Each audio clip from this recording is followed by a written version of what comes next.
Jusqu'à 1h sur Europe 1. Sophie Peters.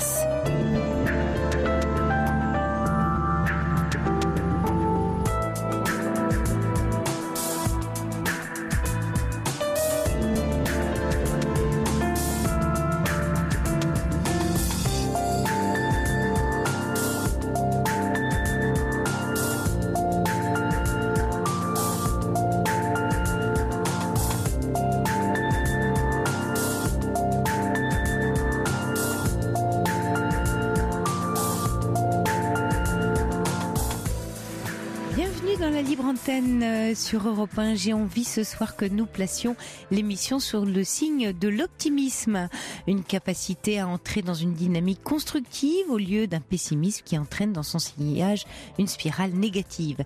Ainsi, la position de l'optimiste définie par Leibniz ne consiste pas à penser que tout est bien, mais à accepter la réalité telle qu'elle est pour l'améliorer dans une action collective. L'optimiste voit une réalité à travailler là où le pessimiste est un idéaliste déçu de la réalité. Ce n'est donc pas uniquement une façon de voir le monde, mais surtout une façon d'agir sur celui-ci. Car l'optimisme n'est pas une façon de vouloir un monde différent de celui qu'il est, mais celle de décider de le fabriquer autrement.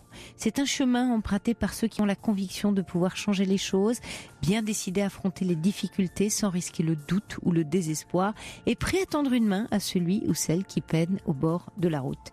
Ce capital d'enthousiasme, de motivation et d'énergie commence à émerger d'ailleurs, et je crois que certains d'entre vous l'ont remarqué, dans 1001 recoins de l'Hexagone.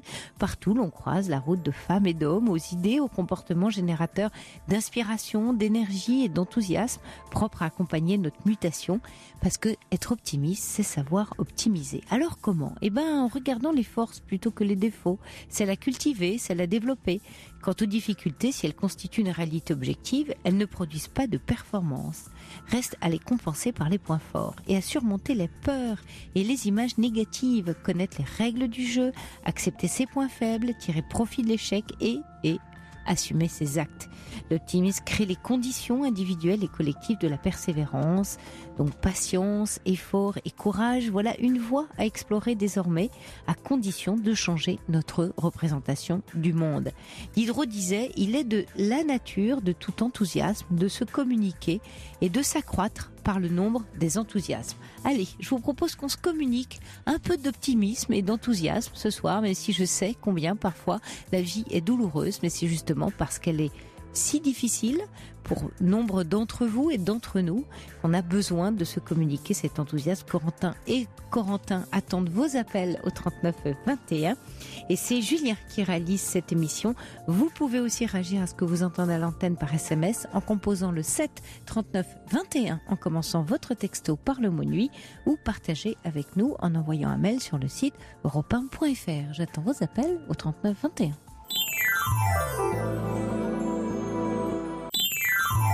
Europe 1. Sophie Peters. Bonsoir Christine. Bonsoir Sophie. Bienvenue. Voilà, donc je me lance. Oui. Voilà. C'est difficile parce que souvent, c'est vrai que j'écoute votre émission et j'adore votre émission et franchement, ça me fait du bien, quoi. Merci Christine. Alors, le fait d'appeler, c'est aussi de chercher à vous faire du bien là ce soir. Voilà. Et donc vous avez bien fait. Donc on va ensemble vous faire du bien, vous et moi. Bon. D'accord. Donc là, je vais vous expliquer un petit peu mon histoire. Oui. Donc qui est assez compliquée. Donc voilà, j'ai 52 ans. Je suis divorcée. J'ai 2 enfants, un grand garçon de 29 ans. Et donc qui habite en Haute-Savoie. Et j'ai une fille qui va avoir 26 ans le mois prochain. Et c'est la raison pour laquelle je vous appelle, c'est par les rapports que j'ai avec ma fille. Les rapports qui sont assez conflictuels. Voilà. Donc, faut que je vous dise aussi, ça fait 5 ans que je suis divorcée. Et donc, comment dire, je suis partie de mon, parce que là, si vous voulez, avec mon ex-conjoint, j'ai acheté une maison en 2000. Oui. Et donc, nous avons divorcé donc, il y a 5 ans. Oui. Donc, je suis partie 6 mois de chez moi, habiter en appartement. Et ma fille est venue plus ou moins avec moi. Enfin, quand j'étais dans l'appartement, elle était avec moi. Et quand j'allais travailler, il fallait que je la ramène à la maison. Donc voilà, donc il y a toujours eu de contact avec mon ex-conjoint. Et donc au bout de 6 mois, donc c'est 7 mois exactement, je suis partie vivre à l'extérieur. Je suis revenue dans ma maison, vivre à nouveau. Oui. Bon, pour des raisons de santé par rapport à ma fille, parce qu'elle n'allait pas trop bien.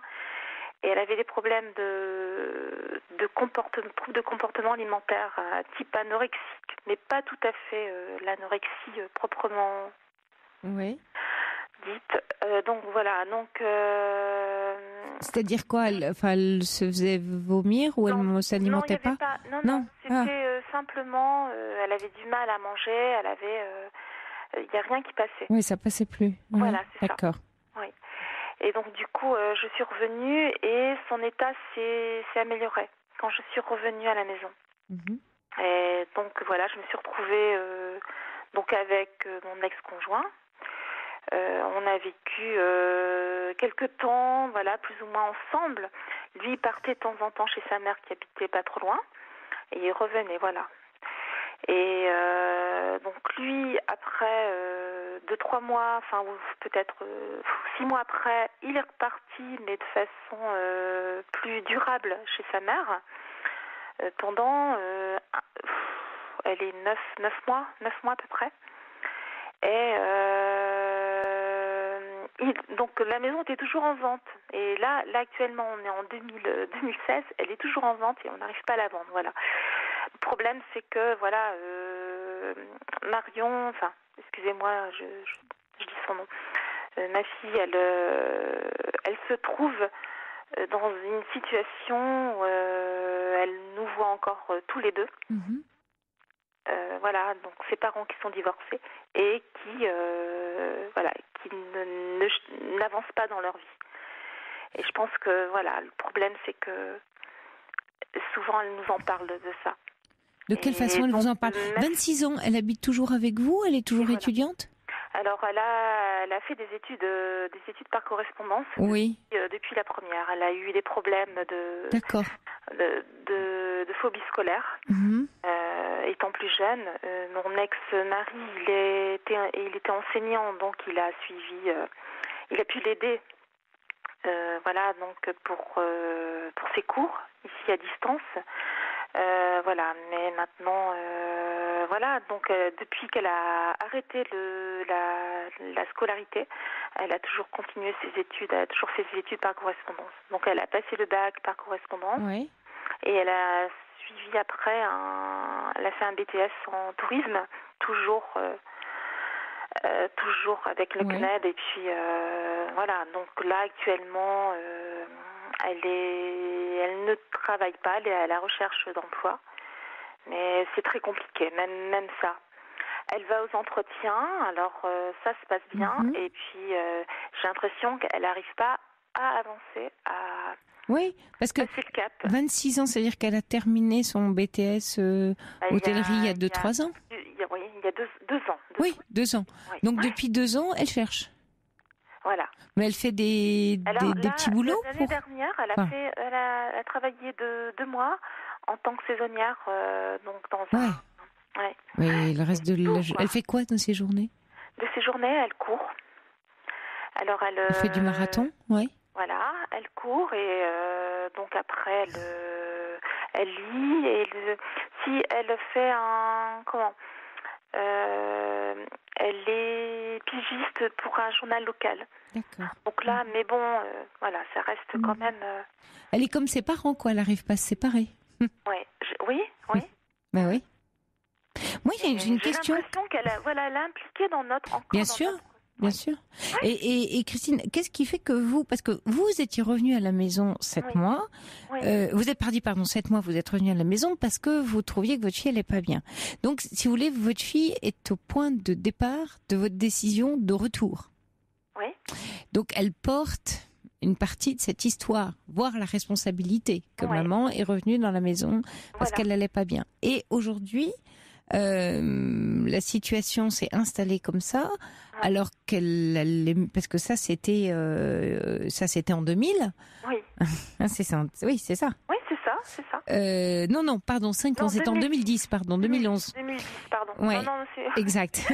donc, ça veut dire que depuis, elle a fait des études. Qu'est-ce qui vous empêchait, vous, de partir? C'est-à-dire une fois que vous voyez qu'elle était, j'allais dire, que l'alimentation, ça reprenait. Qu'est-ce qui fait que vous êtes resté donc si longtemps? C'est-à-dire, plus de 4 ans. On attendait que la maison soit vendue. Donc il y avait un aspect économique, hein, comme beaucoup de couples d'ailleurs aujourd'hui. Voilà, tout à fait. Oui. Alors j'ai mon fils, l'aîné comprend très bien la situation. Bon, il sait très bien, dans la situation dans laquelle on se trouve. Bon, c'est vrai que moi je travaille, mon ex-conjoint ne travaille plus, il est en retraite pour invalidité. Mais bon, voilà. Maintenant, c'est vrai que ni l'un ni l'autre a refait sa vie, mais bon. C'est compliqué, quoi. C'est compliqué de penser à soi. C'est vrai que moi, personnellement, j'ai du mal à penser à moi. Mais financièrement, vous auriez pu de nouveau quitter la maison ou pas? Là, financièrement, c'est difficile, quoi. Difficile. Moi, si je suis partie en 2010, c'est parce que mes parents ont pu m'aider financièrement. Sinon, moi, je peux pas. On a encore un prêt sur cette maison. Si vous voulez, on rembourse encore. Donc voilà. Et la maison ne se vend pas. Vous diriez, Christine, qu'aujourd'hui, qu'est-ce qui vous pose problème dans tout ça? Alors, ce qui me pose problème, c'est que ma fille est très revendicatrice. Elle est violente avec moi. Sur quoi Violente verbalement. Elle jette la nourriture. Elle m'a coupé mes habits. Enfin bon. Elle va très très loin, elle jette mes affaires par la fenêtre. Enfin bon, une fois je suis arrivée au travail, j'ai dû me confier à mes collègues parce que c'était trop. Je savais pas, j'étais prête à partir, je sais pas, une semaine pour dire qu'elle se rende compte que de ce qu'elle fait, quoi.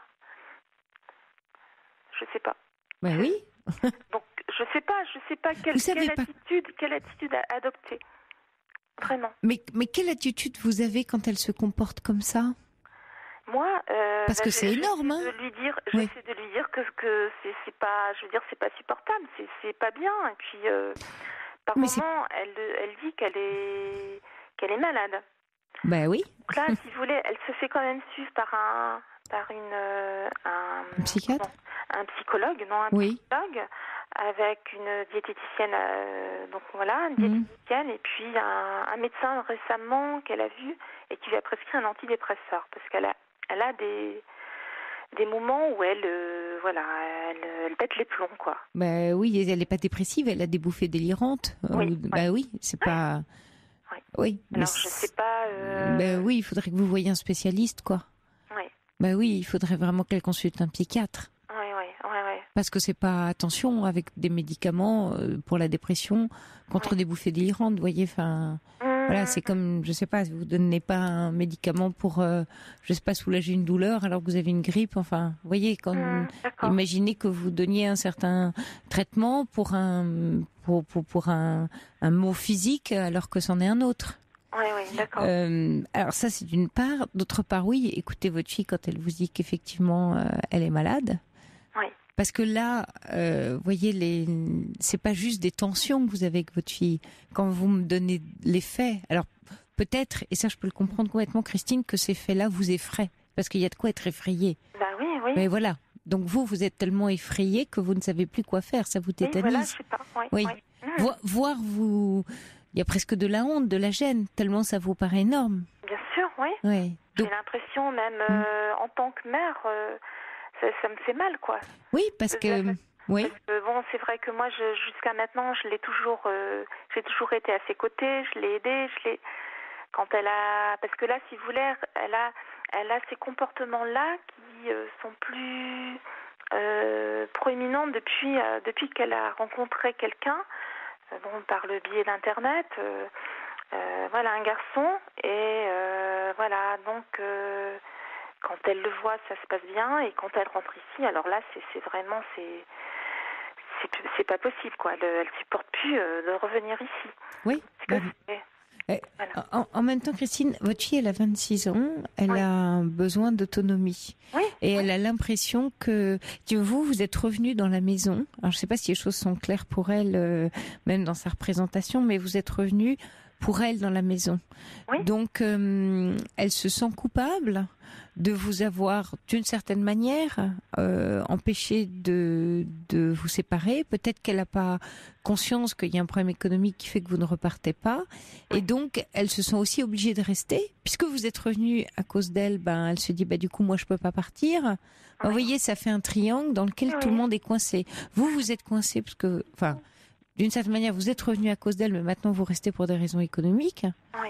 La situation est totalement absurde parce que elle est censée être une situation de divorce et de séparation. Or, vous êtes dans la réalité ensemble, dans un même lieu. Donc, vous voyez la confusion que ça crée. Donc, elle se débat, elle délire dans le fait de vouloir partir, donc vouloir vous déchirer. Elle est déchirée, dans le même titre qu'elle déchire vos vêtements. Et elle a besoin, si vous voulez, de vous nier, comme si elle allait vous mettre dehors pour elle-même pouvoir partir. C'est maman part pour que je puisse partir. C'est presque ça. Donc elle cherche à vous détruire.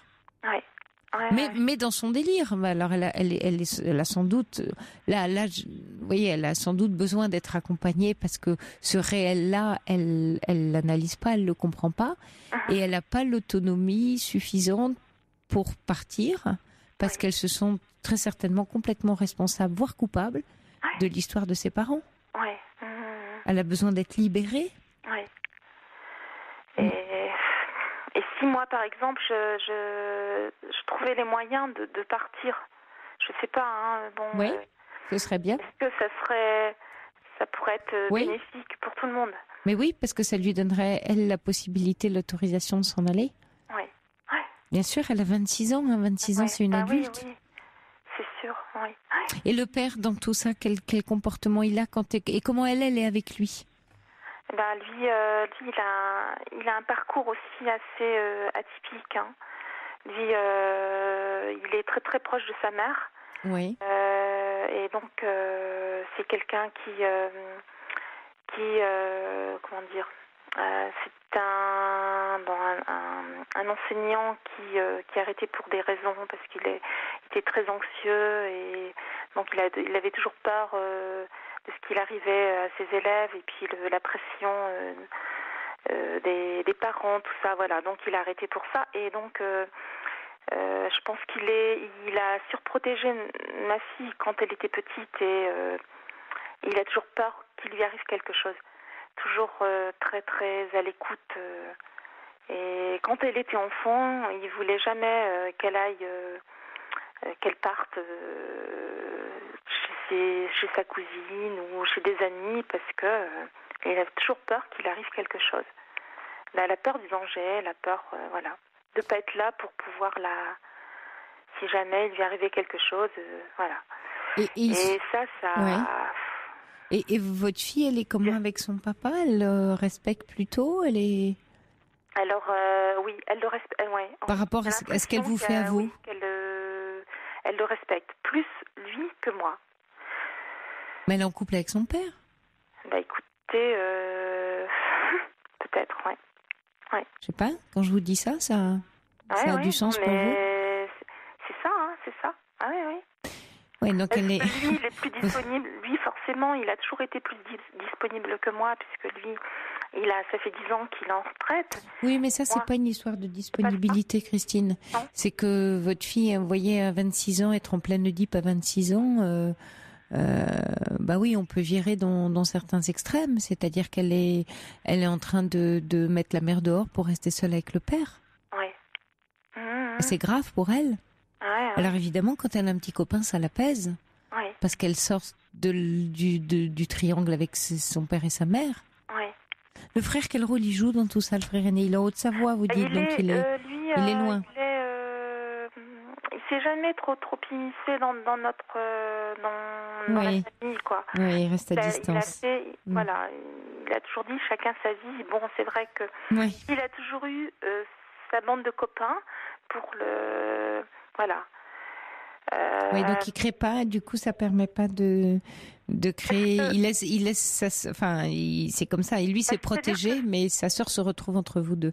Ouais, mais bon, lui, il va porter un jugement, mais plutôt dans le négatif. Donc, ça passe mal avec sa sœur. Donc, c'est-à-dire qu'il la juge. Comment? Qu'il la juge, c'est ça? Ouais, voilà. Ouais. Il trouve qu'elle a un comportement inadmissible vis-à-vis de nous, quoi. Vis-à-vis de moi. Ce qui est vrai, Christine. Il supporte pas du tout la violence. Hein. Oui, ce qui est vrai, Christine. Oui. Et la question, c'est qu'est-ce qui fait que vous supportez tout ça? Oui. La vraie question, elle est là. Oui. Parce que plus vous supportez et plus son comportement atteint des sommets. Donc, en fait, vous supportez trop de votre fille. Voilà, c'est ça. Ça fait longtemps. Et oui, elle vous fait peur? Bah oui. Un peu, oui. Je comprends. Ouais. Même son père en a peur. Hein. C'est pour ça qu'il cède assez facilement tout ce qu'elle lui demande, quoi. D'accord. Chacun a un peu peur d'elle à sa manière. Oui. Elle fait la loi, en fait. Oui, voilà.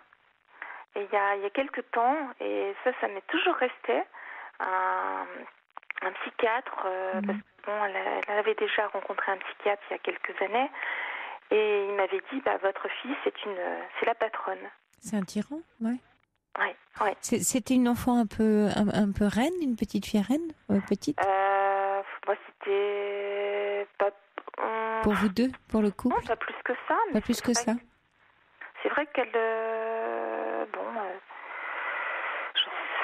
En tout cas, elle sait qu'elle peut détenir les clés du pouvoir sur ses parents. Oui.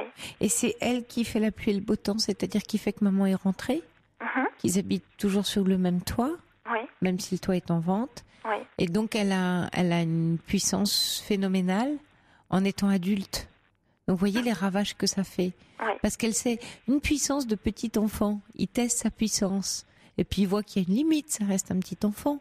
Mais une fois adulte, 26 ans, qui sait qu'elle peut, sur des adultes, en l'occurrence ses parents, plus âgés qu'elle, qui lui ont donné la vie, et c'est elle qui est à la manœuvre, c'est complètement déstabilisant et angoissant. Donc elle est en rage, votre fille.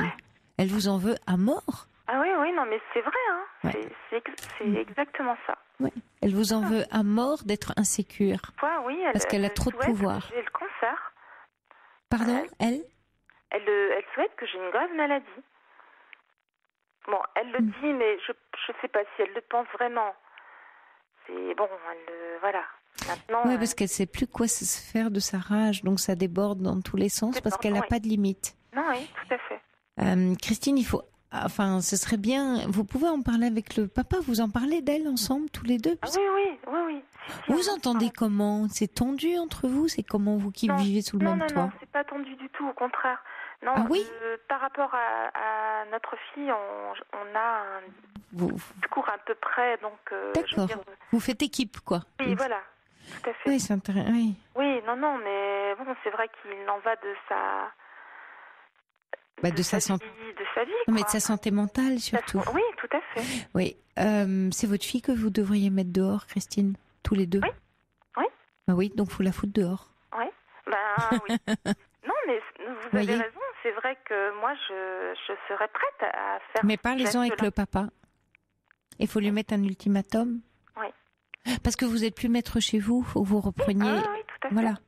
Et il faut l'aider parce que elle va sentir. Voilà, il faut qu'elle sente qu'il y a des parents à la manœuvre, parce que pour l'instant il y a personne, il n'y a pas de pilote dans l'avion, on va dire, ou plutôt c'est elle. Donc ça la rend très insécure. Et maintenant qu'elle est dans des crises un peu de panique, parce que c'est paniquant pour elle, elle a besoin d'être aidée, mais d'être aidée en psychiatrie. Et d'être aidée aussi parce que vous, en tant que parent, vous allez remettre du cadre.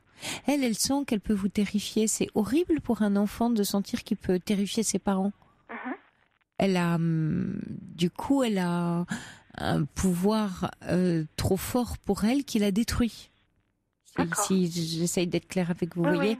Donc qui va jusqu'à engendrer la folie. Ça la rend folle, vous voyez, quand on dit dans la langue je suis folle de rage, ou on est voilà. Donc elle va dans des crises de folie, mais elle peut pas mettre de mots dessus parce qu'elle peut pas se le représenter psychiquement. Ce que je vous essaye là de vous expliquer. Elle peut pas se représenter ça. Elle est comme agie de l'intérieur par le comportement de ses parents. Même si vous pensez bien faire. Oui. C'est tout le paradoxe, vous voyez. Vous pensez l'accueillir et tout, mais c'est plus une petite fille.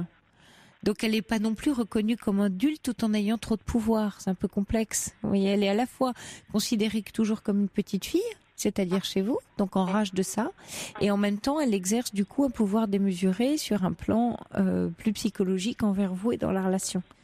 Donc c'est bancal et c'est pas au bon endroit. D'accord. Et donc c'est le foutoir et donc ça rend dingue. Et je vous résume un peu. Donc Christine, les deux choses, c'est de consulter un psychiatre pour elle, voire penser à une thérapie familiale tous les trois, pourquoi pas, si elle est d'accord et le papa aussi, pour mettre des mots sur tout ça. Et puis, parlez-en avant avec le psychiatre, mais il me semble que la bonne décision, c'est de lui dire maintenant, alors on va voir à quelles conditions, mais s'il y a de l'argent à mettre quelque part, c'est plus de l'argent à mettre sur le fait d'autonomiser votre fille et de lui payer un logement que de vous en payer un. Parce que vous me dites qu'il n'y a pas trop de tension avec votre ex-mari sous le même toit et que la maison est en vente, donc on espère que ça va se débloquer. Mais s'il y a de l'argent à mettre, c'est que c'est votre fille qui doit partir. Oui, c'est l'aider à partir. Oui. Oui, d'accord. Et puis mettre des mots sur... Bon, j'imagine qu'elle sait que vous restez... pour des raisons financières et que oui tout ça elle sait. Je l'ai encore dit hier. Oui, comme dit René, libérez-la puisqu'elle ne peut se libérer elle-même. D'accord. C'est vraiment ça. Elle souffre de manifestement. Oui, de toute façon. Et vous aussi, enfin tout le monde souffre dans l'histoire. Elle n'est pas heureuse. Bah oui. Non, mais attention à pas vous laisser emballer par. Vous voyez, elle souffre donc je vais en tant que mère en rajouter dans le pathos ou la tendresse et puis je vais rien dire si elle me déchire mes vêtements et si elle est insupportable parce que la pauvre elle souffre tellement. Plus vous êtes là-dedans et plus elle devient violente. Plus vous êtes douce d'une certaine manière et plus elle est violente parce que c'est pas au bon endroit cette douceur-là. D'accord. Parce que son comportement vous réclame une posture, je vais dire presque agressive, en tout cas autoritaire, puissante, de dire c'est non et c'est dehors. Et je retrouve encore un comportement comme ça, et c'est dehors. Oui, je m'énerve presque en vous le disant pour vous le faire sentir, Christine. C'est inacceptable. Oui. Non, mais bon, c'est vrai que moi, je serais un peu plus dans ce jugement-là quand ça arrive avec mon ex-conjoint. Il serait capable de ramasser ce qu'elle fait tomber ou ce qu'elle casse. Oui, alors là, voilà. Départ, je voulais pas, moi. Je comprends. Peut-être alors, je sais pas dans quelle mesure vous pouvez lui faire écouter notre échange, mais qui comprenne que il est pas aidant. C'est-à-dire que lui croit aider parce qu'il croit encore une fois la protéger. On n'est pas, c'est pas une enfant de 6 ans, c'est une jeune fille de 26 ans. Donc plus il en rajoute dans la protection, moins il la protège. D'accord. Parce que plus il la sécurise. Parce qu'elle inconsciemment, elle comprend que c'est pas au bon endroit. Elle a un comportement de petite fille de 6 ans, un père qui se comporte avec elle comme si elle avait 6 ans, mais elle en a 26. Donc il y a un truc qui va pas. Donc ça rend fou encore une fois. Donc il n'a pas sa stature de père qui est un père contenant et un père qui contient la violence, qui contient le débordement, qui est l'autorité, la puissance dans la famille. C'est un père qui sécurise. Et là, il n'est pas du tout sécure. Au contraire, il lui dit « T'inquiète pas, ma chérie, on va tout arranger ». Il lui donne aucune sécurité. Alors, l'un comme l'autre, la sécurité, ça va être de l'autorité pour elle. Ça va être du cadre. Elle a plus de cadre. Tout Vous voyez, ça part dans tous les sens, quoi. Oui, mais c'est elle. C'est la panique. Au moins qui gère la maison. Je veux dire, le soir quand je rentre, c'est elle qui cuisine. Je dois pas être dans la cuisine. Enfin, c'est vraiment de la folie. Elle a pris le territoire. Et moi, je suis obligée de cacher ma nourriture, sinon elle le jette à la poubelle. Enfin bon, c'est. Comment ça, vous cachez votre nourriture? Ah oui, non, mais là, c'est. Ah oui. ça devient C'est-à-dire que vous compliqué. mangez en cachette? Vous mangez pas ensemble? Je mange de toute façon le midi quand je rentre de mon travail. Elle n'est pas là parce qu'elle ne mange pas le midi. Elle fait pour ne pas me voir. Donc le midi ça va encore, mais je planque ma nourriture, quoi. Parce que elle m'a déjà jeté des pots de confiture, des yaourts, plein de choses. Mais bon, c'est pas évident, quoi. Voilà. Et Christine, qu'est-ce qui fait, d'après vous, que quand vous me racontez ça, vous vous êtes pas révoltée? Je me suis révoltée. Au début, je me suis révoltée. Mais, peut-être, je sais pas. Peut-être que je. Vous vous êtes dit c'est pas bien pour elle? Comment? Vous vous êtes dit c'est pas bien pour elle si je me révolte? Vous vous êtes dit quoi? Mais quand elle commence à vous jeter, par exemple, de la nourriture, qu'est-ce que vous vous êtes dit? Comment je réagis? Oui. Je suis fâchée. Je lui dis que c'est bon. Au départ, ça me fait mal parce que bon, c'est des choses que j'ai préparées, que j'ai cuisinées et qu'elle jette, et donc quelque part. C'est tout l'amour que j'ai fait pour le faire, quoi, pour préparer. Et donc, quelque part, ça me blesse. Mais j'ai l'impression que, que là, maintenant, ça me fait moins cet effet-là. J'ai l'impression que je sais pas, bon, maintenant... Elle vous dénie en tant que mère, Christine? Oui. Elle vous empêche d'être sa mère, elle vous dénie, elle vous déchire vos vêtements, elle vous vole votre nourriture, elle vous met en prison, en fait. Elle décide pour vous, elle devient cette mère tyrannique envers vous. Oui. Elle inverse les rôles et elle n'est plus à sa place. Oui. Et la laisser faire, c'est lui donner un pouvoir qu'elle ne doit pas avoir, donc une destruction. En faisant ça, elle se détruit. Vous la détruisez sans le savoir. D'accord. Mais c'est de la destruction là pour elle. Elle n'est pas dans l'axe, elle n'est pas au bon endroit. Parce qu'en vous maltraitant, elle se maltraite. Elle maltraite la femme et peut-être aussi l'homme qui lui ont donné la vie. Oui. Donc elle maltraite sa propre vie, sa propre naissance. C'est meurtrier, hein?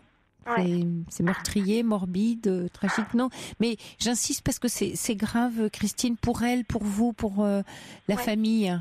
Oui, et peut-être, voilà, René envoie aussi un SMS dans ce sens-là, qu'il serait bon que vous parliez aussi de vous à un thérapeute.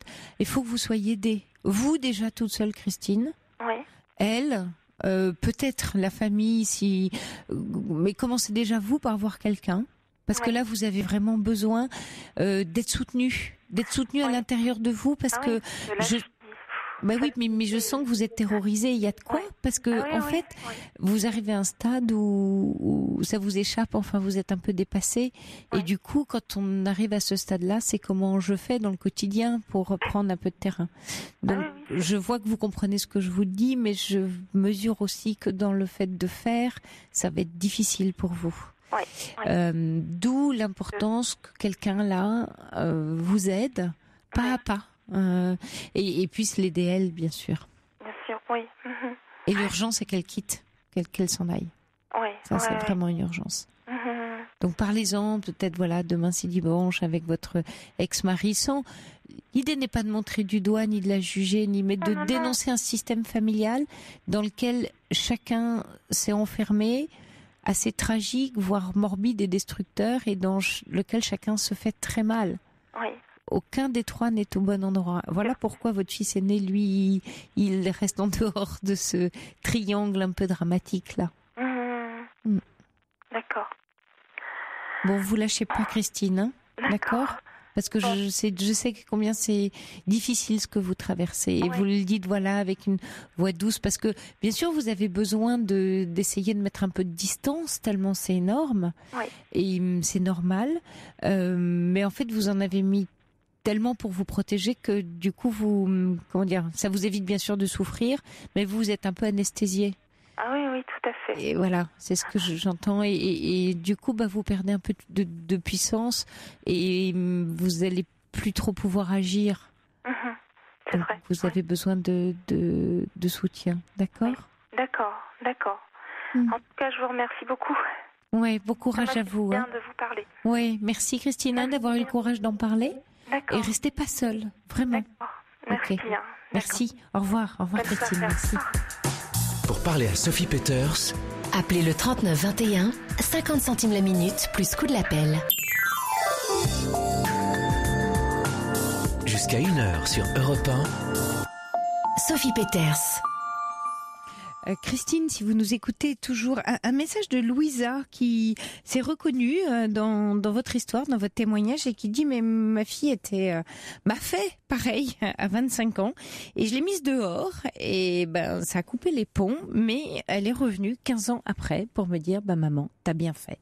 Voilà. Message d'espoir, Christine, pour vous, mais ne lâchez rien et surtout, reprenez votre pouvoir et surtout, j'ai envie de dire, plutôt que de pouvoir, c'est votre puissance de maman. Bonjour Rodolphe, ou plutôt bonsoir. Bonsoir Sophie. Bonsoir.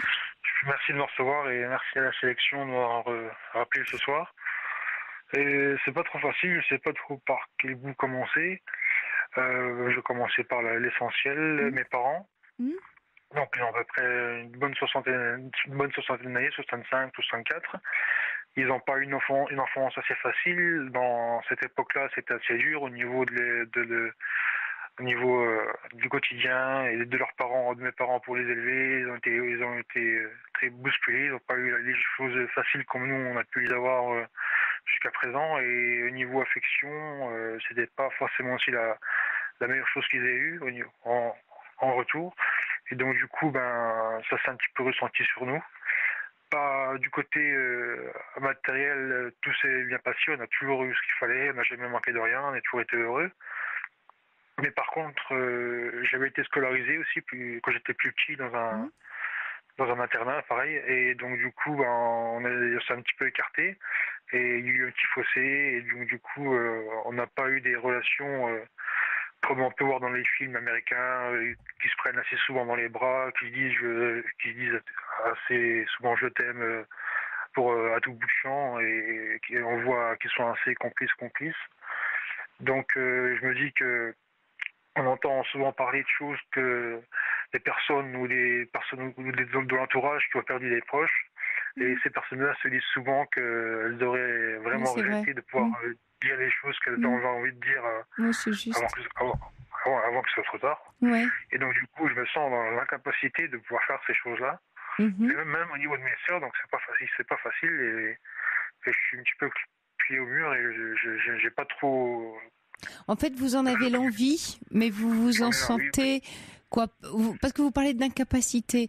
Est-ce que l'incapacité, c'est je me sens pas autorisée, j'ai peur d'être ridicule? Vous voyez, elle se situe où l'incapacité? J'ai peur de pas y arriver, puis d'être ridicule et.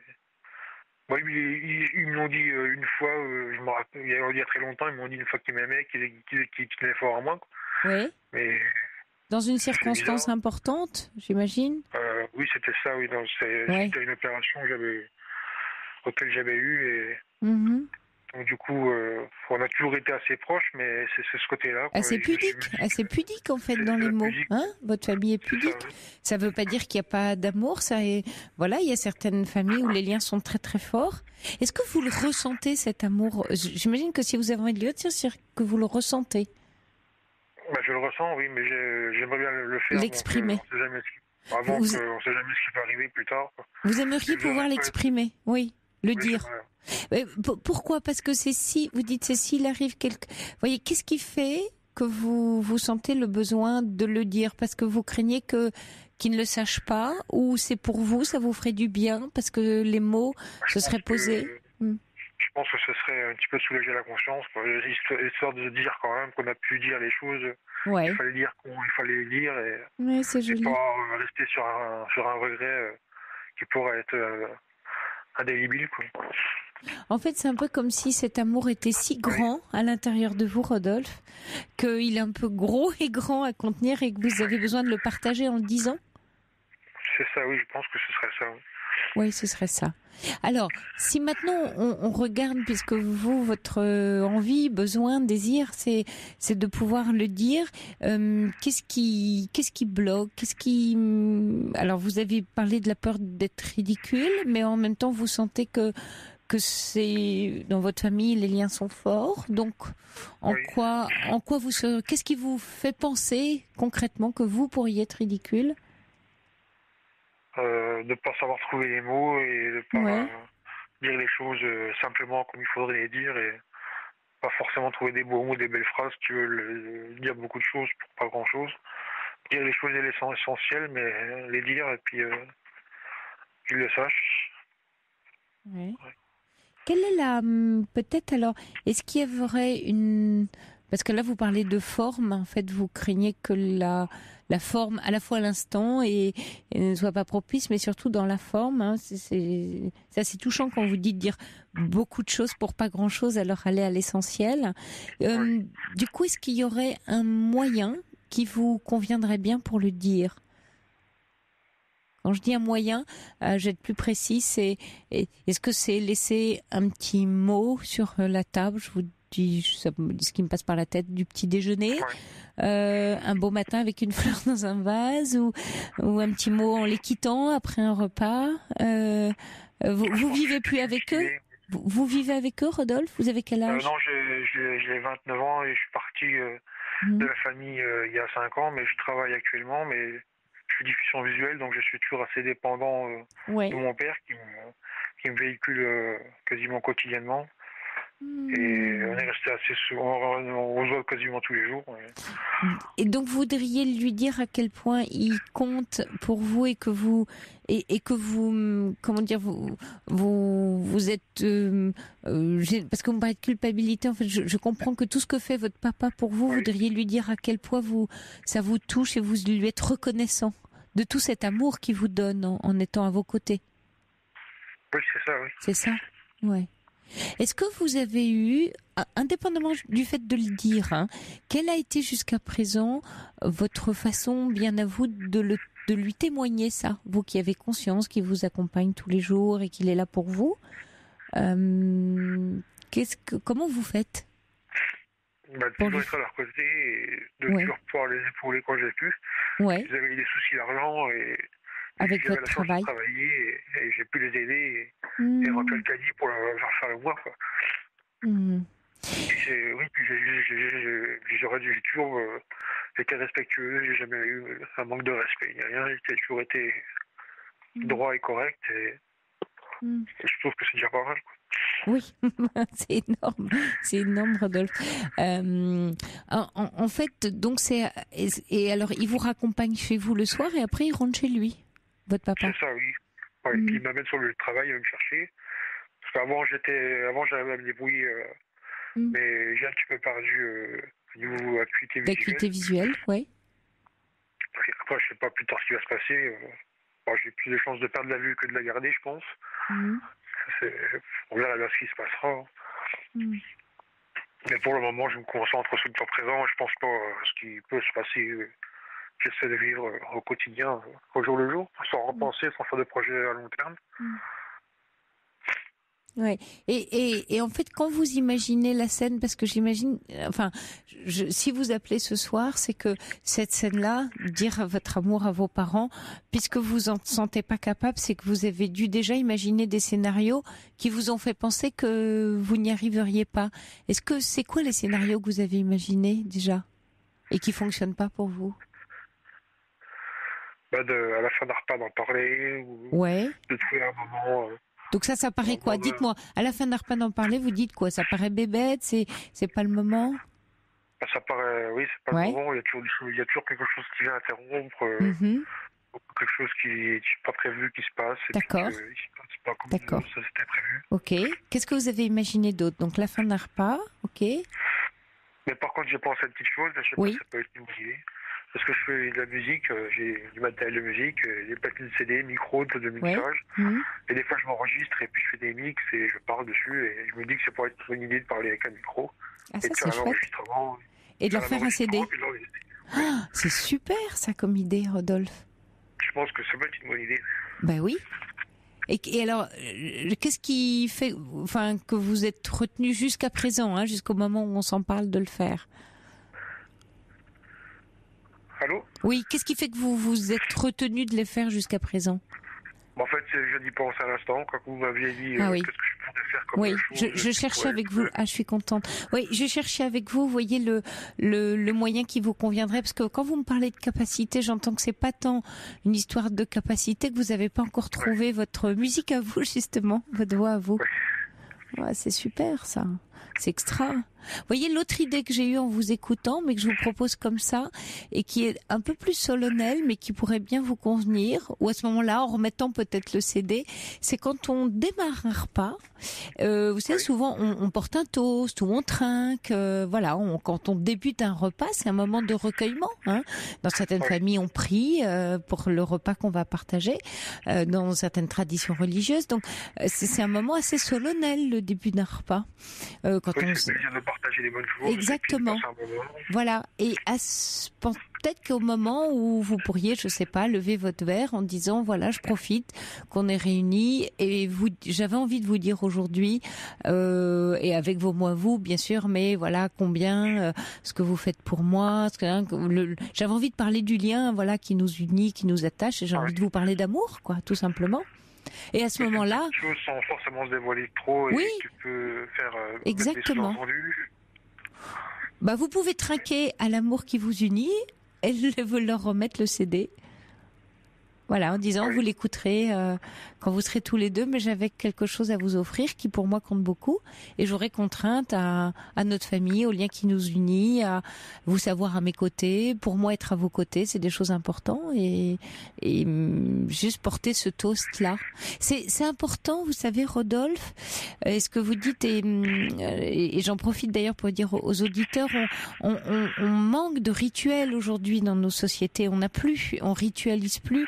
Or, les rituels, ils nous créent des liens. Et c'est très ancestral, même indépendamment des rituels religieux. Il y avait des rituels dans les tribus anciennes, et ça crée du collectif, le rituel. Or, vous créez quelque chose comme ça de symbolique. C'est beaucoup d'énergie, d'amour.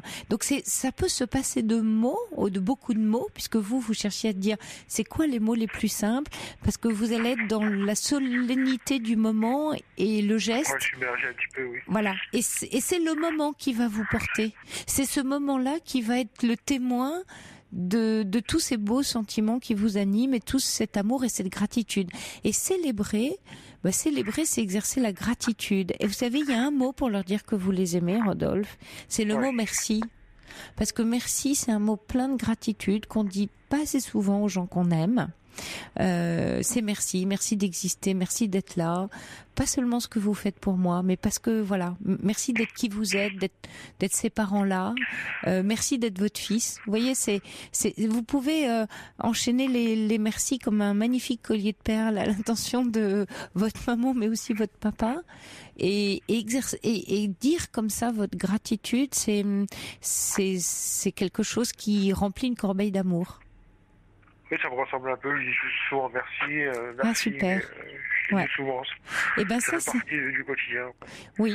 Et ben celui-là, vous pouvez le dire avec beaucoup de solennité au début d'un repas, en disant, vous savez, c'est un mot que j'aime bien vous dire, et parce qu'il est important pour moi.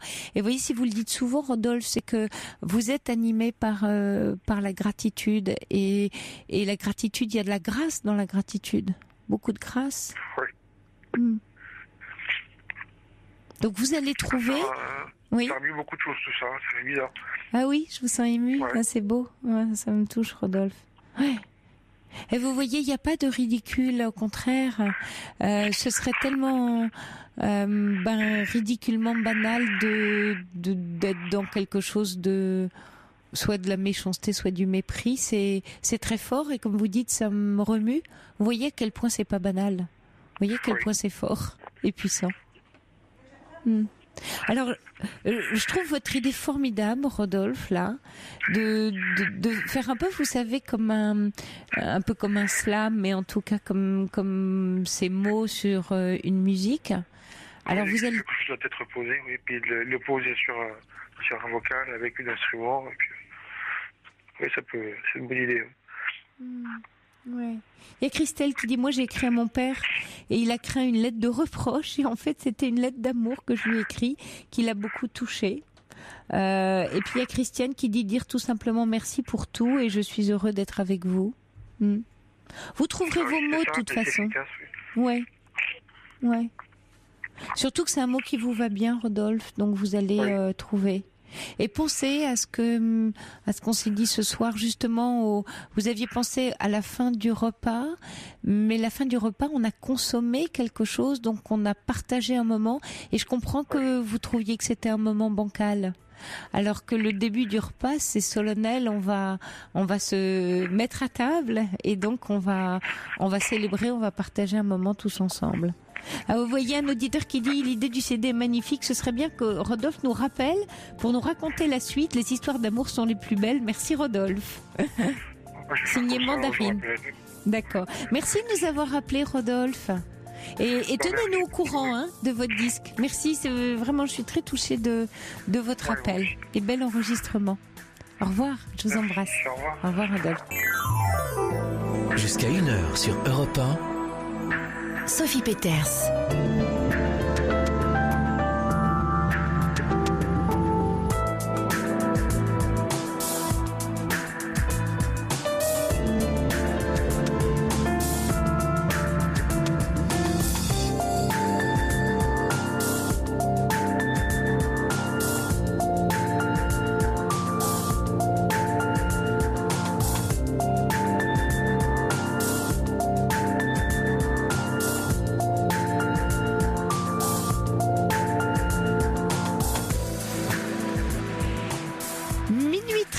Vous écoutez Europe 1, la libre antenne se poursuit en direct avec vous, on s'y confie, on se conseille, on partage les uns les autres ce qui tisse nos vies, on prend le temps de chercher ce qui peut rendre votre vie plus douce.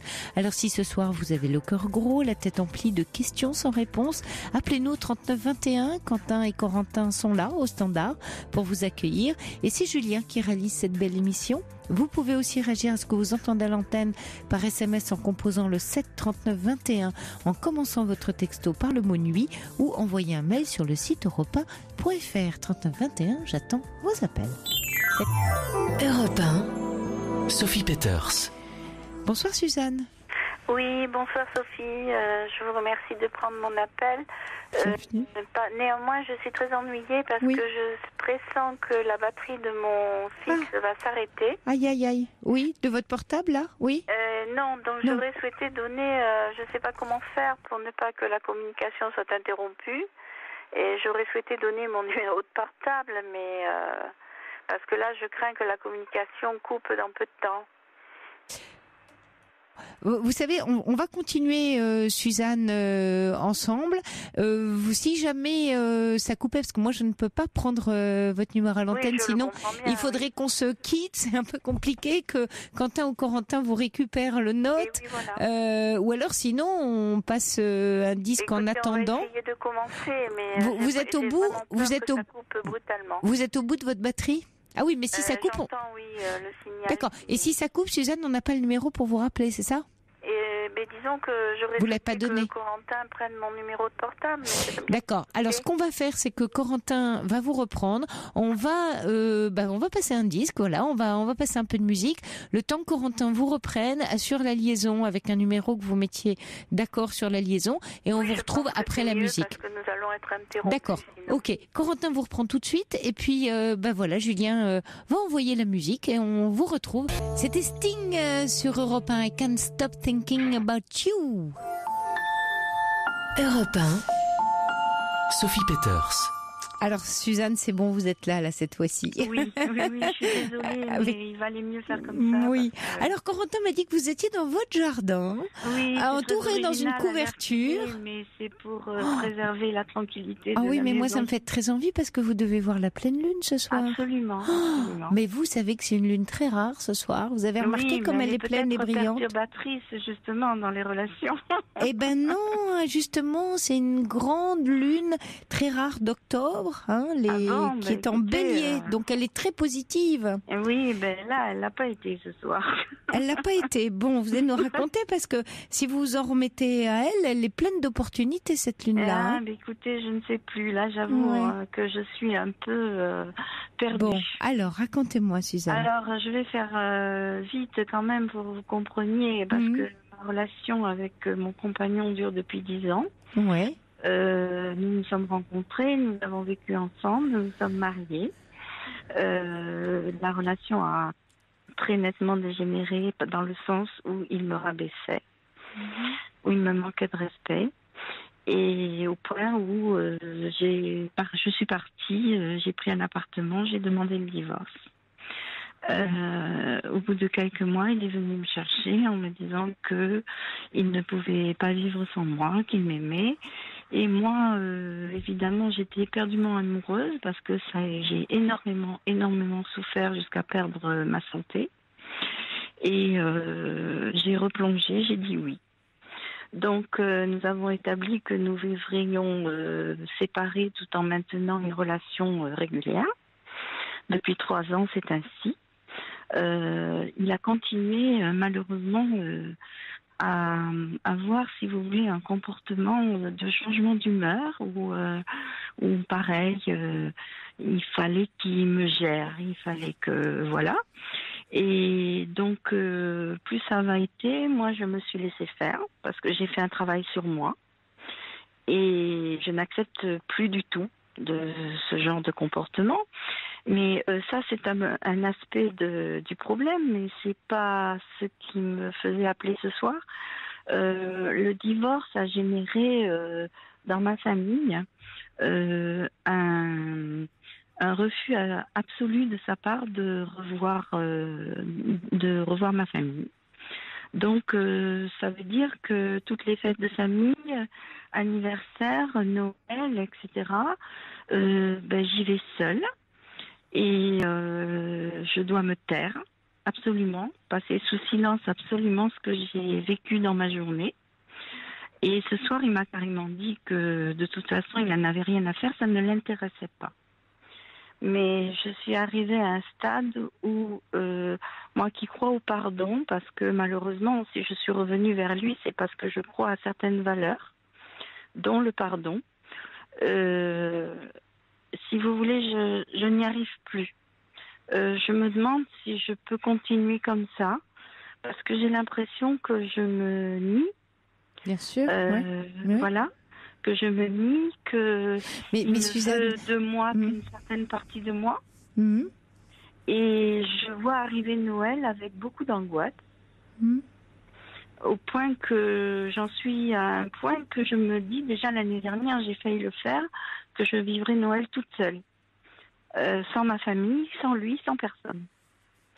Donc je me dis aussi que c'est pas une vie. Et je sais plus ce que je dois penser, honnêtement. Mais c'est-à-dire que vous êtes en compagnie d'un tyran, Suzanne, qui a pris le pouvoir sur l'intérieur de vous. Alors vous avez dit en plus quelque chose de très troublant. Je ne sais pas si vous en avez eu conscience. Vous avez dit « il me gère ». J'ai le senti, oui, maintenant beaucoup moins, parce que depuis que j'ai commencé un travail sur moi, il me gère beaucoup moins. Mais justement... Mais qu'est-ce que ça veut dire pour vous? Je voudrais qu'on s'arrête quelques instants sur cette expression « il me gère ». Ça veut dire quoi pour vous? Au début, c'était terrible. Comment vous expliquer dès que quelque chose lui déplaisait, c'était des revirements de... Le matin, il partait, ou à 14h, il me disait bon après-midi, mon amour, je t'aime. Et le soir, c'était des insultes. Dès que quelque chose lui déplaisait, c'était terrible. Hein. Et alors, Suzanne... Et ce soir, ça s'est passé pareil. Hein, J'ai le sentiment, Suzanne, que au lieu de comprendre que il a des sautes d'humeur et quelque chose d'assez perturbé en lui, vous vous sentez responsable de ces changements d'humeur. C'est-à-dire que vous pensez... Il me fait porter. Oui, bien sûr, pour pas l'assumer. C'est moi qui suis malade, c'est moi qui ne vais pas bien. Il dit tout et tout brutalement et vous à tout le monde. Hein. Vous le croyez ? Ah, et à tout le monde, c'est merveilleux ça. Donc c'est pas seulement à vous. Sa mère, particulièrement aux gens qui sont plus faibles. Ok, mais alors Suzanne, puisque vous vous rendez compte qu'il le dit à tout le monde, et en particulier, vous venez de le dire, aux gens plus faibles, vous commencez à comprendre. Bien sûr que je commence à comprendre, mais je m'en qu'il s'agit pas de vous. Je m'en veux terriblement d'avoir mis 10 ans pour en arriver là. Ah oui, mais alors Suzanne, vous me faites penser aux gens qui, dans leur vie, tout d'un coup, découvrent quelque chose, ce que votre découverte là, de dire j'ai mis 10 ans, et du coup, ça vaut plus le coup de m'en aller puisque j'ai tenu 10 ans, j'ai qu'à encore tenir, puisque tout ça devait être bien valable alors. Tellement il y a presque une honte, voire une culpabilité à avoir tenu 10 ans. Oui, mais non, vous dites je viens de comprendre le système, je viens de comprendre qu'il s'agissait pas de moi et qu'il a une personnalité sujet aux sautes d'humeur et qu'il a tendance à culpabiliser les autres plutôt que d'être en responsabilité de lui-même. Vous comprenez ça aujourd'hui? Je comprends, mais en même temps, je me dis que dans un couple, on sait pertinemment que tout n'est pas blanc, tout n'est pas noir, et qu'il y a une responsabilité des deux. Bien sûr, Suzanne, mais c'est trier les choses. C'est que il y a effectivement, on va dire, des grands principes. Je vais vous le dire comme ça. Parce que tout à l'heure, vous m'avez parlé, vous avez dit j'ai certaines valeurs, le pardon. Là, vous me parlez du principe d'équilibre, enfin du fait d'être deux dans une relation. Ça, on va dire, c'est la théorie ou c'est l'état de l'art, comme on dit. Et puis il y a le spécifique, c'est-à-dire ce qui se vit, ce qui se vit dans le réel. Et là, vous êtes dans une situation singulière. On va dire singulière parce que vous avez un compagnon, un homme dans votre vie qui se permet à votre rencontre des propos dégradants, voire insultants, vous tyrannise, vous impose un manque de liberté en vous disant quoi faire, comment le faire, voir la famille, dire ceci, dire cela. Vous voyez, quand je commence à vous le dire comme ça, c'est que on n'est plus du tout dans ce que vous racontez d'une forme d'équilibre, d'être deux. Oui, vous êtes deux dans la relation, Suzanne, parce que vous avez accepté ce deal-là. Elle est là, votre part. Mais ce qui est terrible, Sophie, c'est qu'à côté de ça, nous traversons des moments, des périodes extraordinaires. Ah, mais bien entendu, parce que les moments où il va bien, il doit être formidable. Et vous devez être très heureuse. Oui. Alors, vous savez, Suzanne, vous allez reprendre un peu la main. Quand je dis reprendre la main, c'est que maintenant que c'est plus clair pour vous son comportement et qu'il doit souffrir de ces sorties de route, parce qu'il se fait mal, il blesse le couple, il vous blesse. Il donne l'impression de ne pas souffrir. Ah, mais bien il dit sûr. Que lui, voilà. Alors bien maintenant, sûr. Il dit que il s'en fout de tout, que plus rien ne l'atteint. Alors il ne comprend pas parce que le problème, aussi, c'est que lui est à la retraite, moi je travaille. Donc nous avons deux rythmes de vie complètement différents. J'ai beaucoup de stress dans mes activités, donc il me critique. Il ne comprend pas que je puisse être stressée toute la journée, que je puisse être fatiguée. Voilà. Il comprend pas que vous puissiez être différente de lui, en d'autres termes. Vous devez être comme lui. Oui, quelque part. Oui. Ah, mais non, mais il le dit, nous sommes complètement différents. Oui, alors, heureusement. Il y a des moments, je lui réponds du tac au tac, mais écoute, franchement, si ça te dérange à ce point-là, qu'est-ce qu'on fait ensemble ? Très bien, et qu'est-ce qui répond à ça ? Ah, là, il n'y a pas de... Ah, c'est silence radio. Vous voyez, c'est intéressant, Suzanne. Là, vous l'avez la bonne réponse. Ouais. Il se comporte comme un sale gosse. C'est un sale gosse. Et il a des sautes d'humeur dont il vous fait porter la responsabilité en vous reprochant qui vous êtes. On n'a pas à faire ça. On peut pas. Et vous acceptez le reproche. Elle est là votre responsabilité. Lui vous reproche qui vous êtes et ce que vous faites par la même occasion. Et vous le prenez pour vous en fait. Vous laissez passer ça. Elle est là, la co-responsabilité dans le couple. Alors le problème, c'est qu'à côté de ça, encore hier et avant-hier, il fait tout pour moi. C'est quoi tout pour vous? Il fait tous les services qu'il peut me rendre pour me faciliter la vie, il le fait. Oui, parce qu'il vous l'empoisonne par ailleurs. Eh oui. Et vous l'empoisonne psychiquement, mais sur le plan. Alors vous cherchez quoi, Suzanne? C'est important d'avoir un homme qui vous rend plein de services dans la vie de tous les jours, mais qui vous empoisonne psychiquement et affectivement et moralement votre vie. Moi, ça me détruit parce que chaque fois, ça me remet en question la confiance que j'ai dans notre relation. Et en vous. Et en moi aussi. Et les problèmes et les projets, que je formule pour le futur. Parce que c'est quelqu'un avec qui j'aurais souhaité finir ma vie. Et quand je ne l'ai pas, alors malgré le chemin que j'ai parcouru grâce au travail que j'effectue sur moi, en psychanalyse, je souffre terriblement. Quand je ne suis pas avec lui, je souffre de la solitude. Je me sens souvent très seule. Alors que j'ai une vie relationnelle, et de par mon travail et de par mes amis. C'est lui en tant que personne qui vous manque ou c'est le fait de ne pas avoir de compagnon dans votre vie? Est-ce que vous faites la différence entre les deux? J'ai du mal à faire la différence. C'est ça. Aujourd'hui. Oui, aujourd'hui. Peut-être arriverai-je à le faire un jour, mais aujourd'hui j'ai du mal à... lui me manque. Parce que moi, quand je... Mais c'est une présence qui vous manque. Je ne pense qu'au bon moment. Oui, mais ça, Suzanne, les gens qui vivent ce que vous vivez, oui, mais vous savez, Suzanne, les gens qui vivent ce que vous vivez dans un couple tiennent parce qu'ils ne pensent qu'au bon moment. C'est un peu comme si on était en prison la plupart du temps, mais on pense comment faire pour se dégager de ça et il faut lui mettre une force. Non, Suzanne, vous dégagerez pas. Non, Suzanne, c'est pas vous dégager. Soit vous mettez le marché en main sur la table, c'est-à-dire dire que exactement ce que vous êtes en train de me dire d'une certaine manière, c'est dire moi je tiens à tous les bons moments qu'on passe et à l'aune de ces bons moments-là, j'étais prête et j'ai accepté beaucoup de choses qui m'allaient pas. Mais maintenant l'équilibre entre les deux, il joue en la balance, elle penche du côté des mauvais moments, c'est que ça commence à trop me faire souffrir. Oui. Donc, j'accepte plus. Voilà. J'accepte plus parce que vous voyez, à chaque fois, c'est des nuits sans sommeil. Donc, c'est ma santé qui est perturbée, etc., etc. Suzanne, alors, il faut mettre ça, j'ai envie de dire, sur la table pour lui mettre une forme de marché en main, mais dont vous détenez les clés, en fait.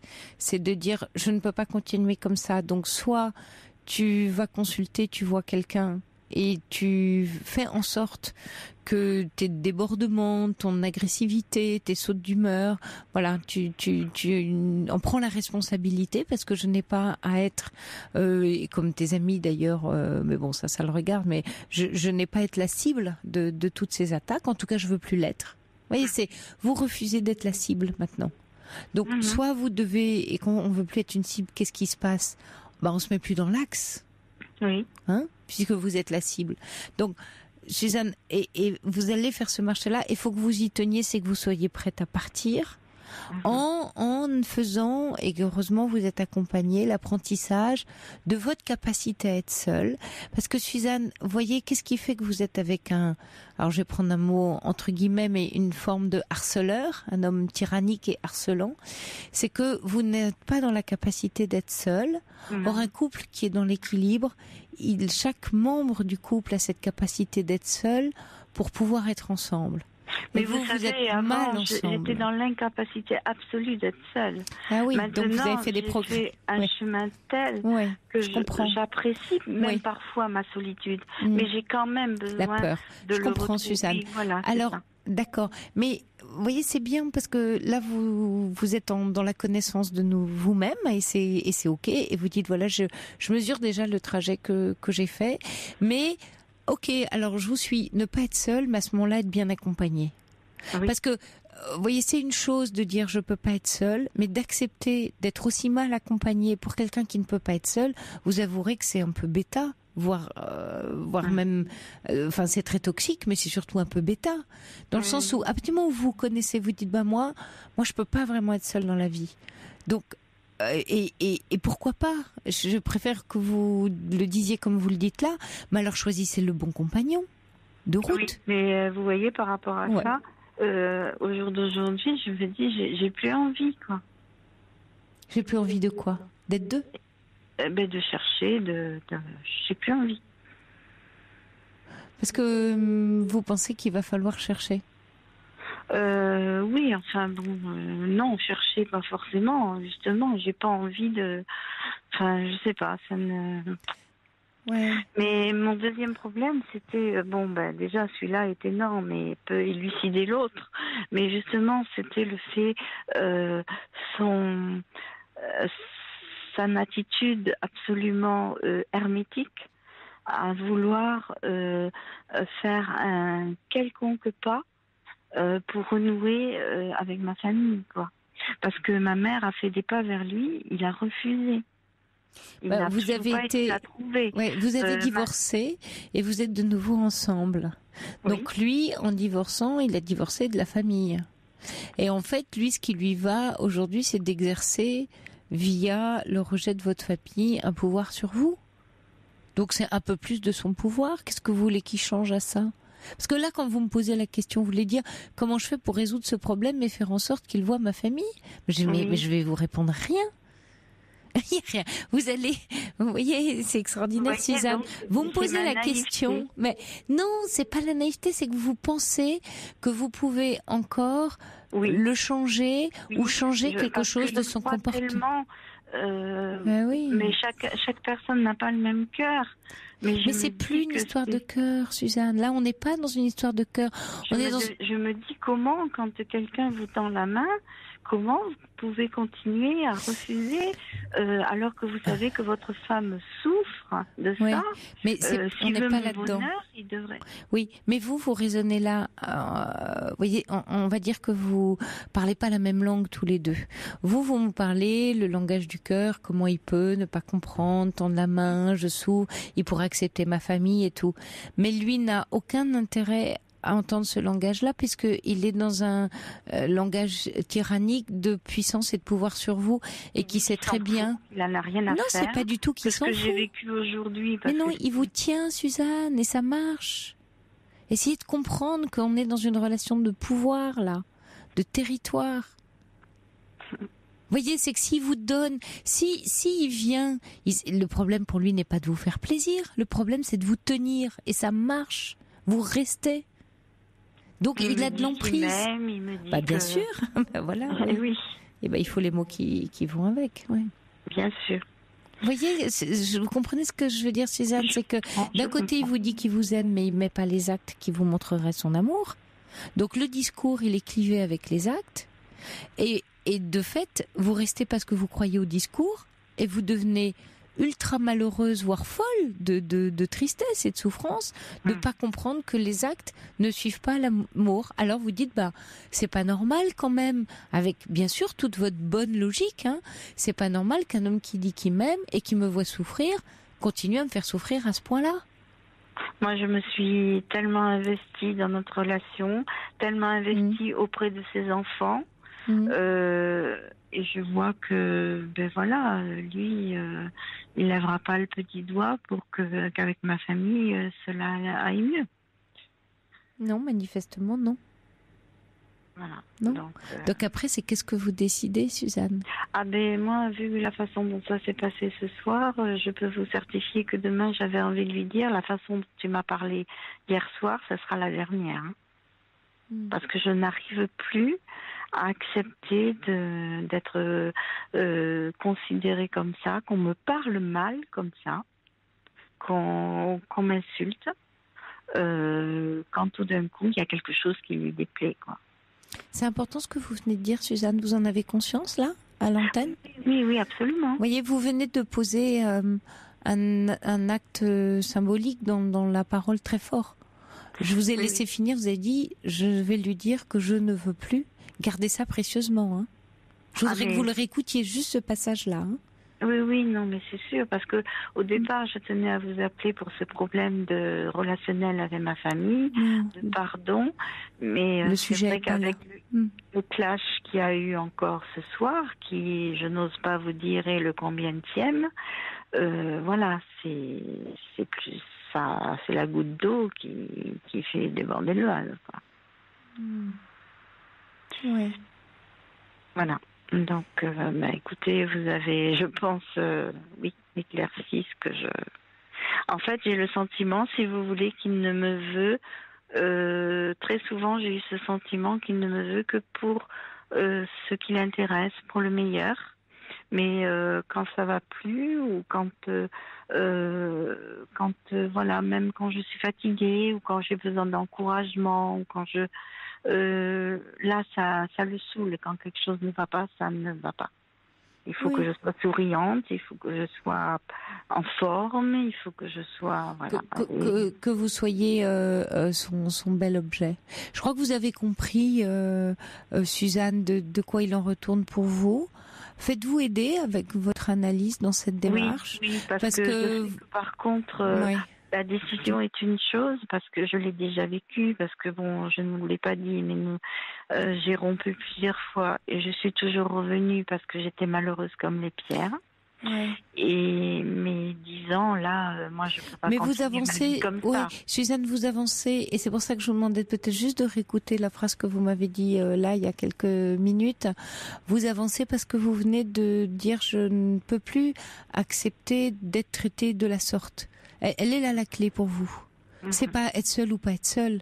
C'est quel traitement vous acceptez qu'on vous inflige finalement, ou vous êtes complice de ce mauvais traitement. Donc quand vous allez arrêter de vous maltraiter à travers l'acceptation d'un mauvais traitement et que vous allez bien vous traiter, vous allez rencontrer sur votre route des gens qui vous traiteront bien. En tout cas, je vous le souhaite, Suzanne. Bien, écoutez, Sophie, je vous remercie beaucoup.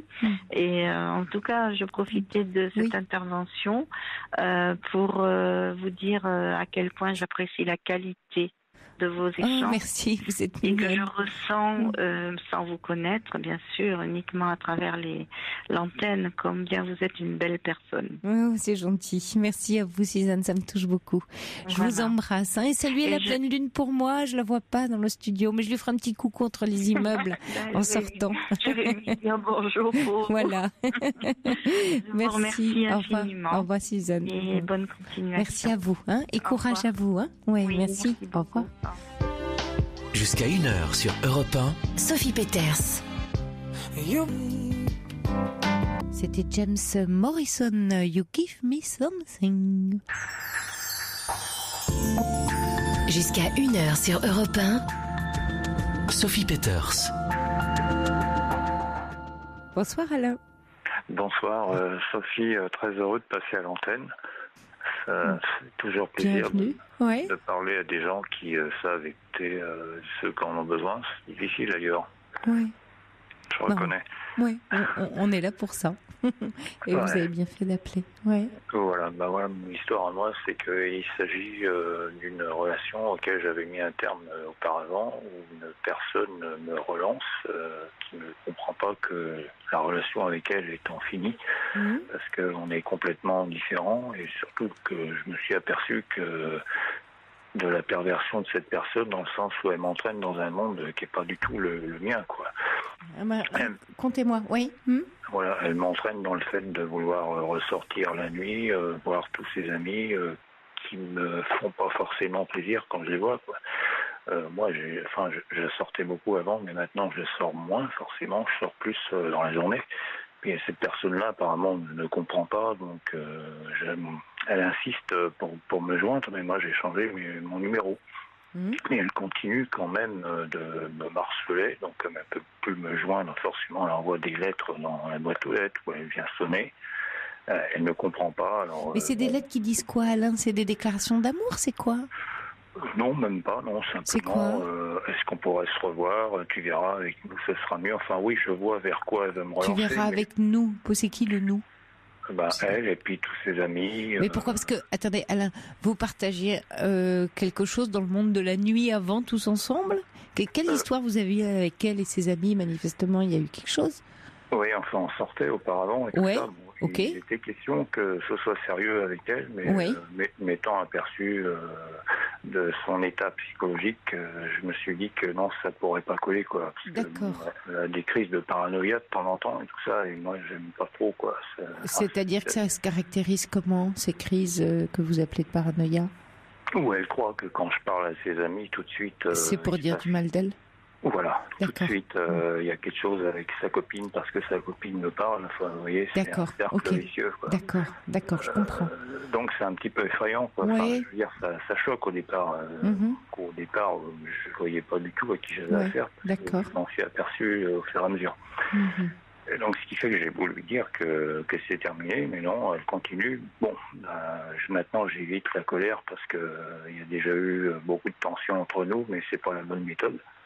Vous êtes mis en colère et du coup, comment elle a réagi quand vous vous mettiez en colère?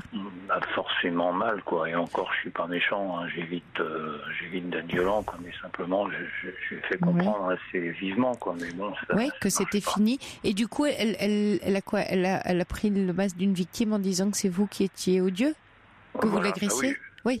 Exactement. Oui, elle me fait passer pour via un petit canard, quoi. Voilà, le gros méchant loup, voilà, qui l'a agressé tout de suite. Oui. Donc, je sais vraiment plus comment faire. Pour ça que je demande un petit peu votre avis, ou des fois si d'autres gens qui sont passés par là. C'est-à-dire aujourd'hui, quand vous dites je ne sais plus comment faire, qu'est-ce qu'il y a à faire? C'est-à-dire aujourd'hui, là, vous m'appelez ce soir, qu'est-ce qui s'est passé cette semaine avec elle? Parce que vous n'avez donc plus de la relation amoureuse, enfin sentimentale, date de quand avec elle? Ça s'est arrêté depuis quand? Depuis à peu près une dizaine d'années, donc vous voyez, c'est quand même assez... donc attendez, ça fait 10 ans. La personne continue quand même de chercher de mes nouvelles. Depuis 10 ans non, je lui ai dit que c'était fini il y a moins longtemps que ça quand même. Hein. Mais ça compte en années? On compte en années? Je sais plus exactement parce que je me souviens pas toujours des années. D'accord. Et vous êtes restés combien de temps ensemble, Alain, dans cette relation? J'ai pas vécu avec elle. Il était question que je sois avec elle, mais c'est moi qui ai mis la rupture avant parce que je me suis aperçu de son état avant justement de m'installer avec elle. Attendez, Alain, pour une relation sentimentale qui a eu lieu il y a 10 ans avec donc une femme, aujourd'hui, vous en êtes à appeler ce soir pour dire je sais plus comment m'en débarrasser. Voilà, parce que je lui ai dit que c'était terminé, mais elle comprend pas. Elle fait comme si de rien. Enfin, elle écoute pas. Elle va directement dans sa direction en me disant non, tu verras, on va recommencer, tout ça va être génial. On va ressortir avec mes amis. Moi, ça m'intéresse pas. Des amis, j'en ai quelques-uns, j'en ai pas trop, mais les miens me conviennent mieux, quoi. Moi, sortir la nuit, non, je le faisais avant, mais maintenant non. Mais pourquoi vous argumentez, Alain? Pourquoi vous justifiez? Oui, vous donnez du grain à moudre. C'est non, c'est non. Oui, c'est ce que je lui dis, mais elle continue elle tient pas compte quand je lui dis non, elle continue quand même de me harceler. C'est qu'il y a une ouverture. Vous voyez, il y a une forme d'ouverture, c'est que quand je vous entends me donner à moi les arguments que vous lui donnez à elle, j'ai le sentiment que, vous voyez, la justification alimente le système, c'est qu'elle se dit, puisqu'il me donne des raisons, moi j'ai des raisons de pouvoir lui faire changer de raison. Ah d'accord, je vois à peu près. Vous voyez, ce que je veux dire, c'est, elle est dans un système de vouloir vous convaincre, voilà. Et vous dites, non, moi je vais te convaincre d'autre chose parce que ce que tu me proposes, j'essaye gentiment, entre guillemets, gentiment, mais j'en ai marre, mais je tourne en boucle pour t'expliquer que. Donc vous fournissez, mais en faisant ça, imaginez, vous savez, les locaux à charbon, vous mettez le charbon dans la machine. La loco elle repart parce que vous avez donné de la prise, vous avez donné de l'énergie dans la relation. D'accord. Donc plus vous allez être froid, distant, ne pas répondre, ne plus répondre, être aux abonnés absents, pour épuiser, il faut assécher le système. Parce que j'ai l'impression que vous pensez qu'en discutant, en négociant, vous allez lui faire entendre raison. C'est le cas de le dire, d'ailleurs. Apparemment, c'est pas le cas. Oui, non. Le silence radio sera peut-être la meilleure solution. C'est carrément abonné absent. Là, il n'y a plus de Alain, il répond plus. C'est-à-dire que, c'est ce que j'ai fait. Si vous voulez, elle n'a plus mon numéro. Comme je vous ai dit, elle n'a plus mon numéro de téléphone, mais elle essaye par d'autres moyens, où elle va parler à mes amis, là où je fréquente, pour demander ce que je deviens. Alors, qu'est-ce que les amis répondent? Qu'est-ce qu'ils font? Eux, forcément, je leur dis de dire, vous savez pas, vous savez rien, vous me voyez pas, quoi. Voilà. Mais elles ne croient absolument pas ce qu'ils disent. Mais est-ce que les amis sont un peu secs en disant, écoute, la barbe, dehors? Eux, vous savez, non, ils s'en foutent un petit peu, puis ils veulent pas trop rentrer dans le sujet, vous voyez, ils veulent pas s'embêter avec ça. Donc, mais je leur dis simplement de faire comme s'ils n'avaient pas eu, quoi. Voilà, de leur dire que je suis pas là. Ouais, et ça fonctionne? Non, apparemment non. Non, elle continue, elle envoie des mots dans la boîte aux lettres parce qu'elle peut plus envoyer de messages sur le téléphone. Donc là, ça devient quand même embarrassant. Puis faire des mains courantes, j'en ai assez, quoi. Ça aboutit à rien. Le mieux, je crois, je sais plus trop, quoi. En fin de compte, je suis en train de réfléchir. Et c'est quoi sa vie à elle? C'est-à-dire, elle a un compagnon. Non, elle a un compagnon. Elle a un métier, j'imagine. Elle est autonome financièrement. Elle a un compagnon ou pas depuis 10 ans qu'elle. Elle a eu un compagnon, mais tous n'ont pas supporté non plus sa façon de réagir. Vous savez si elle a été suivie en psychiatrie? Non, parce que pas ces profils-là. Elle devait avoir un suivi, mais elle n'a pas fait quoi. La démarche, c'est dommage. Oui, mais quelque chose. Oui, mais pas ces profils-là. C'est ceux que les psychiatres voient peu. À moins, en fait, qui commettent un passage à l'acte grave. Et du coup, ils atterrissent en soins. Mais sinon, non. Donc, je comprends que ce que vous vivez est assez complexe. En fait, il faut alimenter le moins possible le système. Ne pas rentrer dans l'argumentation. Alors c'est déjà ce que vous faites, vous allez me dire. Mais alors vous habitez pas loin ou dans la même ville ou le même village? Oui, on est dans la même commune. Oui, la même commune. Bon, ça vous arrive de vous croiser dans la rue ou un magasin? Non, parce que je sais exactement là où je dois pas aller. C'est un petit peu le jeu de la petite souris et du chat, quoi. Mais alors ça modifie votre vie en fait. C'est pas Alors, voyez, Alain, là aussi, vous prêtez le flanc.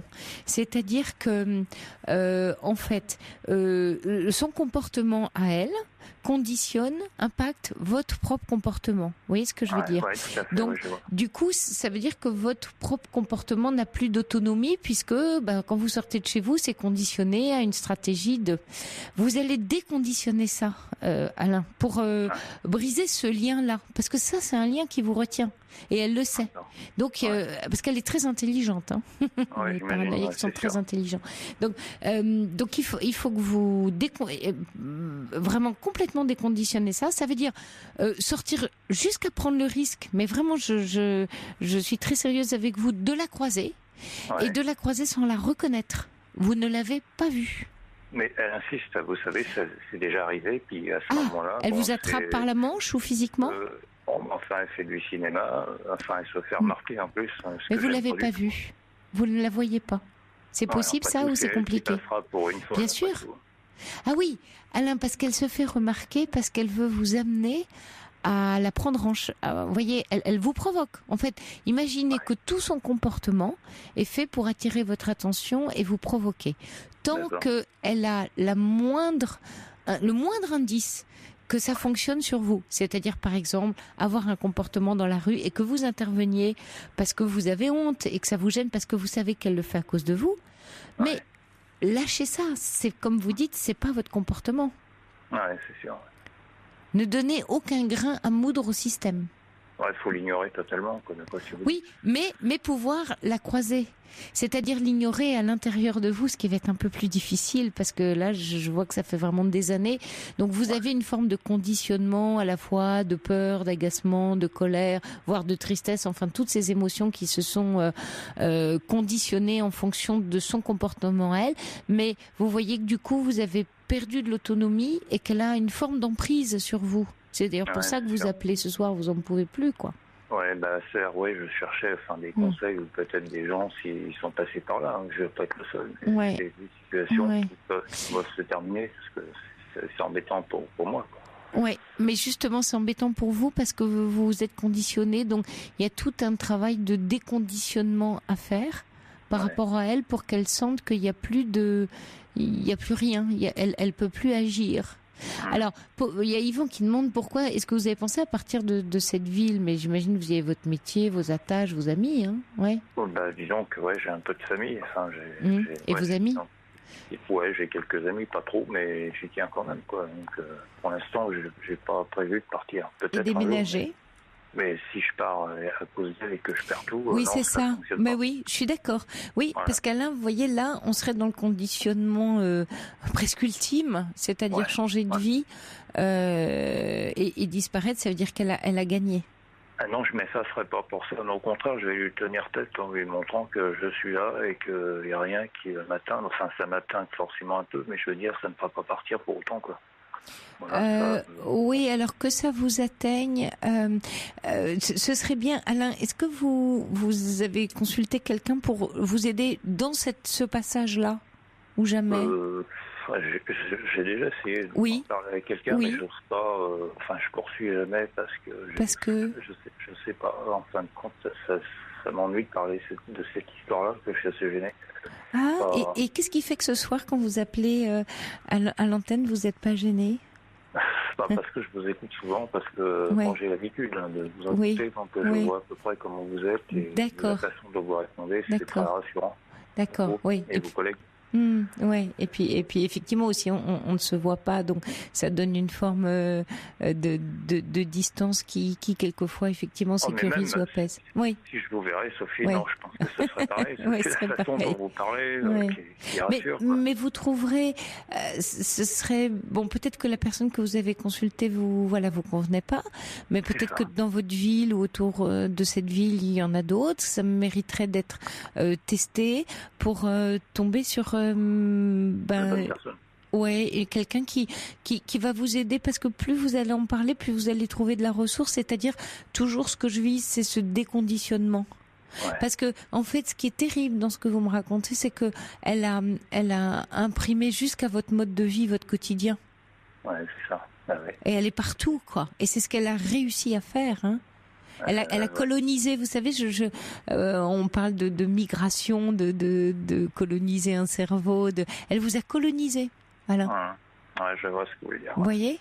Et alors il faut c'est de la décolonisation là qu'il faut mener, mais sans guerre et sans sang, surtout pour vous, mais pour elle aussi. Oui, c'est sûr, j'essaye d'être le plus cool possible, quoi, déjà pour moi-même. Oui, mais je parle, vous voyez, c'est plus sur le mode symbolique, c'est effectivement d'essayer, c'est pour ça que je vous disais de vous faire un peu aider, ou éventuellement en parler avec un de vos meilleurs, si justement vous confiez-vous peut-être à un des amis en quel vous avez le plus confiance et qui connaît la situation. N'ayez pas honte, c'est peut-être un ami qu'il vous faudra, peut-être plus qu'un psy. On sait jamais, oui. Parce que vous allez renforcer quand on montre notre vulnérabilité à un ami, ça aide. Donc moi, mon conseil, c'est restez pas seul, parce que plus vous êtes seul, vous êtes vulnérable. Et prenez le plus de distance possible. Mais courage à vous, Alain. Et restez pas seul, vraiment. Je vais suivre votre conseil. S'il y a des gens qui veulent m'appeler, d'accord. Merci. Au revoir, bonne nuit. Il est 1h. Oui, c'est le temps de se quitter. Je vous souhaite une belle et douce nuit. Je vous laisse en compagnie de Nico Saliagas, mais c'était, j'allais dire, son invité. De quoi j'ai l'air. Il reçoit Christophe de Chavannes. Et puis, passez une belle nuit. On se retrouve demain soir, 23h. Je vous embrasse.